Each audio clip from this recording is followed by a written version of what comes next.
What I do is just like you know, you know what I mean? Like, Yo, what's going on? So we're just looking at the collection here, and this is going to be a shock setup, link setup, how to get the most twist out of your rigs. So don't need to worry about that one or this one, because they're basically stock setup.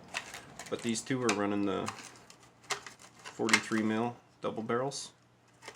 So if you got double barrels and you want to get the most twist out of it, this is what you're going to want to do. So I'll use this guy here because it's easier to open.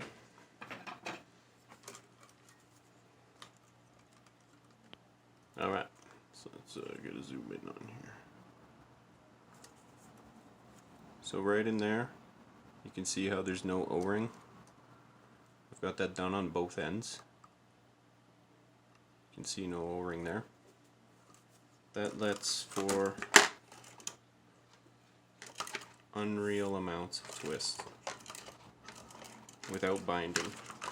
Also underneath, you can see there's not one on either side of the links.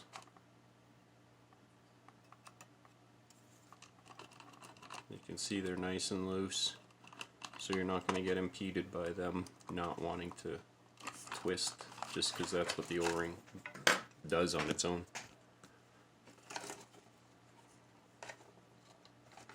So you can see this thing's got insane twist to it. Oh, screw just came out.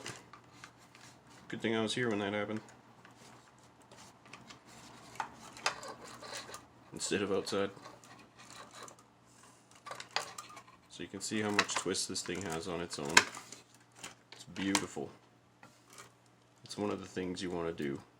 It just keeps everything super smooth. With these little stock shocks, that's all you get. You don't get much twist at all. It's kind of pathetic. And if you got heavy tires, that lack of twist is going to make your rig flip if you hit too big of a bump. But this can hit some crazy angles and stay stuck to the ground just because it's not being held up. It's letting it do what it should at all times, which is great. And same with the Gladiator here. Like, we got great twist out of that thing, and it's really smooth all the way to either end. Like, you'll notice when you put it together, you'll be able to twist only so far, and then you have to force it to go. It shouldn't do that. It should be able to flow to either end on its own. If it's being held up by those O-rings, then you're just not getting the performance you should be able to get out of it. Which is, in my opinion, what you want. That's why you're doing the mods.